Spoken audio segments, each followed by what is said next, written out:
I was in seminary at Oral Roberts University, and I was taking a church history class. And at that time, we had to select a church father. They actually said church father.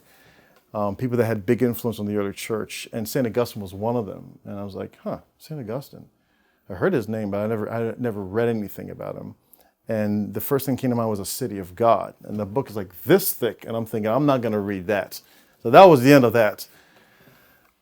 But lo and behold, as I was coming to the Catholic Church, somebody else said, Kevin, you need to read about St. Augustine. And the reason I was brought to mind, because part of the reasons why my marriage collapsed, I was unfaithful to my wife, if I can mention that.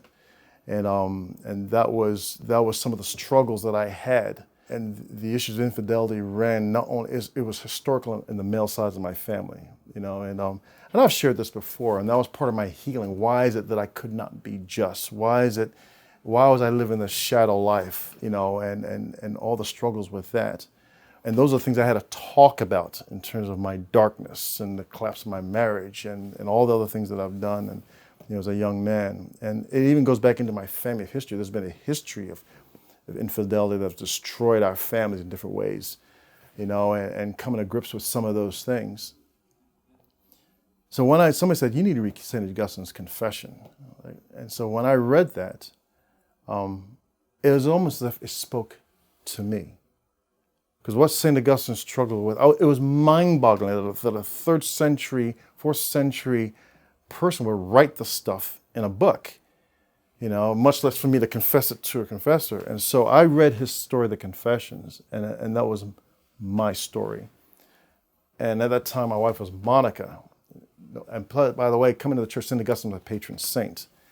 So the book of Confessions became the book that spoke my life, that talked about my struggle with my appetites, the struggle with my dark side, the struggle with my arrogance, all those things. St. Augustine spoke directly to that in that book.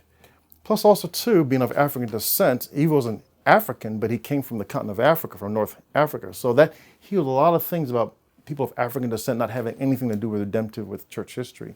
So he fulfilled a lot of things. Being an African saint, being a person that was arrogant, being a person that struggled with bodily appetites, having a profound conversion. To me, reading his story, he had a born again experience. That's the kind of language I could talk about. I mean, he was born again.